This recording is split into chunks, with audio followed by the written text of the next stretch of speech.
Hello there friends, welcome back to another episode of Generation Tech. My name is Alan. In the last few weeks or so, I've been digging into the lore quite a lot. I've been trying to figure out what exactly is going on with Balin's Skull, the Dathomiri Night Sisters, and all of the general craziness on this planet of Peridea. I think whether you enjoy the Ahsoka series or not, we can all agree the setting of Peridea in a completely separate galaxy has piqued the interest in all of us. Now, through doing all of this research, I've come to realize something really interesting and crazy about this planet, and why it's potentially not only important for the Ahsoka series, but for the overall Star Wars saga. Now, this is going to be a complex tale of ancient legends and myths combined with the new canon. We're going to be talking about a variety of different groups, creatures, different religious sects. I mean, this is going to be a very complicated and kind of all over the place story, so I apologize beforehand as we jump into this rabbit hole, because this thing kind of goes deep. So for those of you who have skipped the Ahsoka series, basically, Grand Admiral Thrawn at the beginning of the Galactic Civil War gets whisked away to a random galaxy by a bunch of space whales, and he ends up on the mysterious world of Peridea, which is located in an entirely new galaxy. Now, the reason why one of Thrawn's former apprentices, or underlings, Morgan Elsbeth, is able to journey there and rescue him is because she's contacted by a group of powerful Dathomiri Night Sisters known as the Great Mothers. Morgan Elsbeth is also a Dathomiri, so they have a connection with each other thanks to their magic. Now, when Morgan Elsbeth arrives on the planet, one of her mercenaries, a former Jedi known as Balin's Skull, starts hearing voices and begins to chase fairy tales told to him when he was just a youngling at the temple. And at the end of the season, we get to see Balin's Skull standing on a statue of the ancient Force gods known as the Celestials. One of those statues, the father, has an outstretched arm pointing off into the distance at some type of beacon.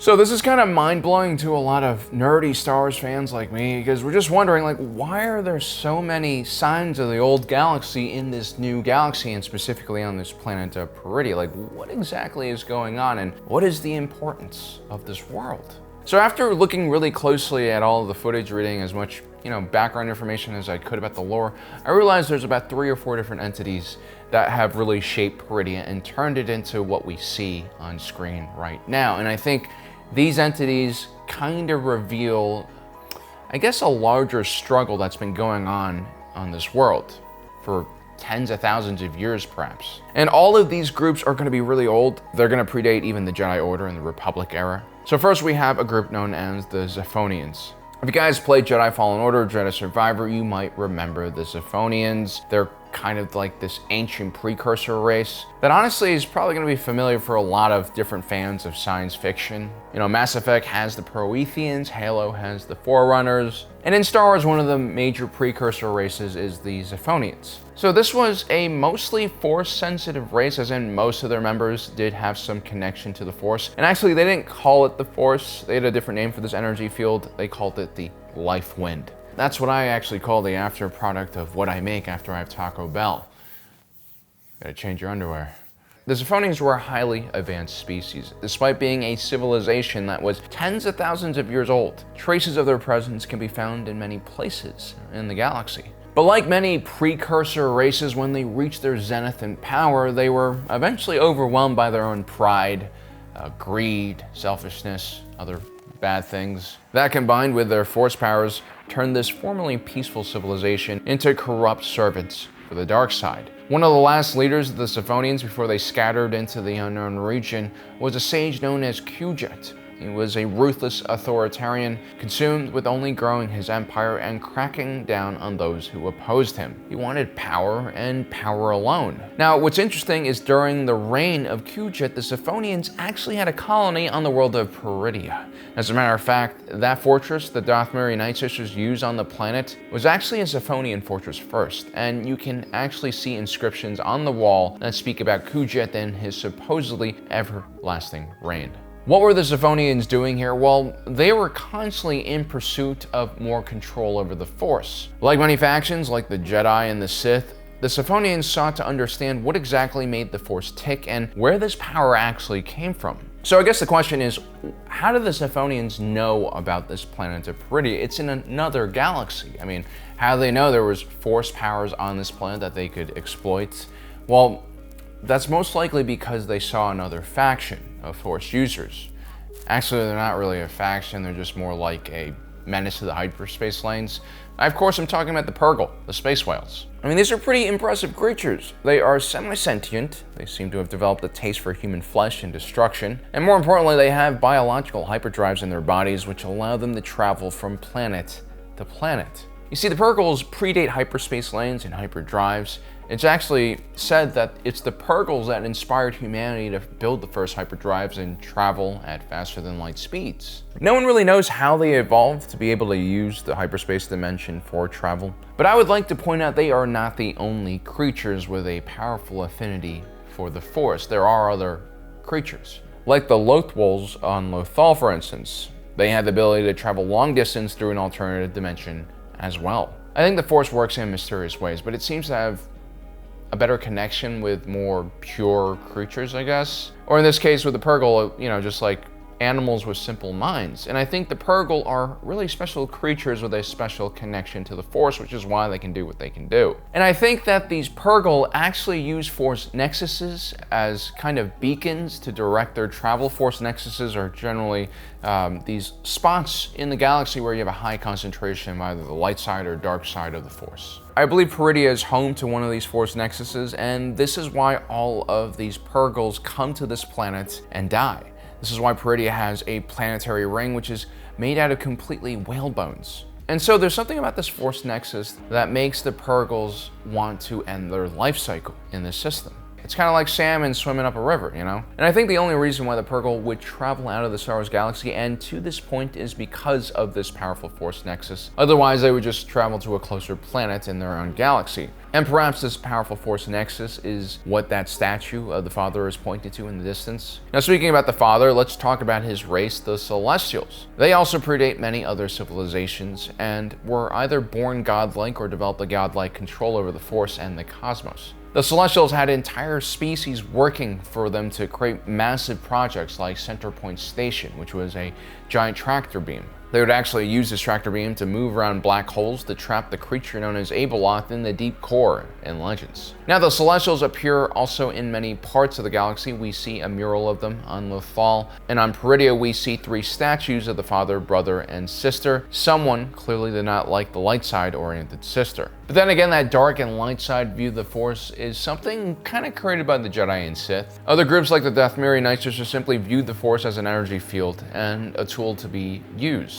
The so-called dark side wasn't necessarily any worse than the light side. It was just about how the user interacted with the Force. The light side was focused on growth and birth, day and spring, whereas the dark side was focused on decay and death, night and fall. The reality was they were both very necessary for life to continue, and I think, you know, groups that lacked balance, like the Jedi, the Sith, the Zepho, were ultimately doomed because they didn't understand this aspect of the Force. And clearly, looking at the statue here of the Celestials, the daughter has been knocked out of contention, which means that the balance is off as well. And it's slanted towards the dark side. Now, here's another interesting tidbit of information that might color your understanding of this world. See, in Legends, Mother Talzin actually says that the magical ichor they use comes from channeling the winged goddess, aka the Celestial, known as the daughter, the statue that got its head blown off. And so I'm gonna go out on a limb here, okay? I actually believe that the Dathomiri Night Sisters arrived on this planet of Peridea primarily to pursue this magical ichor. This is why they're known as Dathomiri Night Sisters and not Peridea Night Sisters. This is why the Night Sisters want to return back to the galaxy. I don't really think they actually belong here. This is not their home world. The Night Sisters, like the Zephonians, like the Perles, they were just following a source of power. You know, they also had their own ways of detecting energy fields like this. I think it's possible that the magical ichor and its source is actually on this planet here. The Celestials are actually associated with 3 different nexuses that could be found on their home world. We just don't really know what that home world is because that's all in Legends. So one of the Celestials, the daughter, bathed in the pool of knowledge and turned into a goddess. And the son, he actually read from the nexus known as the font of power, and he became consumed with the dark side. So seeing these statues, seeing the Zepho come here, seeing the Perle come here, makes me believe that all of these tales about these Force nexuses might have started here. This might be the planet on which the Celestials were created. this might be the root of their power. And here's another thing that points to this possibility. You see, we hear from Ezra that Grand Admiral Thrawn, when he arrived on this planet, he had to awaken the Great Mothers from their slumber. This means they were in stasis, either hiding from someone or perhaps they were imprisoned in those boxes. It's possible that their entire society was imprisoned like this.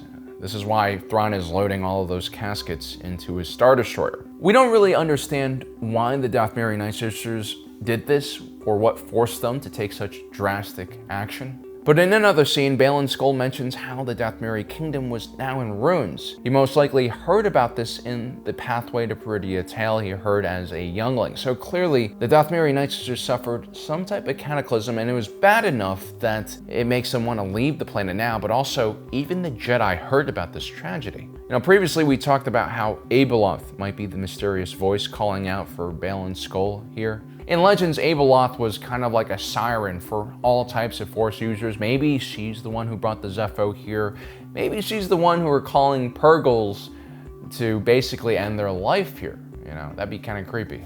But there is another possibility. You see, the son never truly died. Whereas the daughter and the father were both pierced by the powerful Mortis dagger, the son was only weakened when his father stabbed himself. He was actually struck down by Anakin's lightsaber. And since they say only the Mortis dagger can kill a Celestial, this means there's a possibility that he's alive still. The son and the daughter, being opposing sides of the Force, always fought with one another, and I'm assuming it is the son who blasted away his sibling's statue here. Even though the son loved the daughter deeply, he also ends up killing her during the Clone Wars while attempting to kill his father.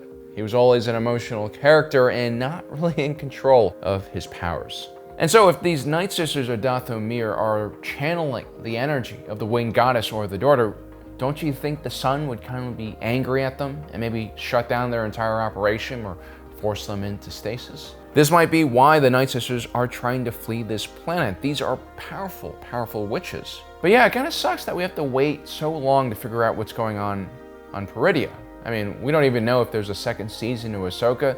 They might just roll this all into that Mandalorian movie, which I think it's a bad idea. I want more content. I want more explanations because, the cliffhangers in this finale were ridiculous. There's so many. I mean, I really want to know what the hell is going on Peridea. There are way too many little hints and clues about, some larger connection to this world. We've seen Dave Filoni really talk a lot about the mythology of the Force. This has kind of been his MO since the Clone Wars and Rebel days. Like, you guys remember Yoda's journey in the 6th season of the Clone Wars, or Ezra's own mind-bending journey to the world between worlds? I can only imagine what Dave Filoni will do in live action. But again, everything kind of depends on how Disney reviews the stats. It seems like the ratings are quite good.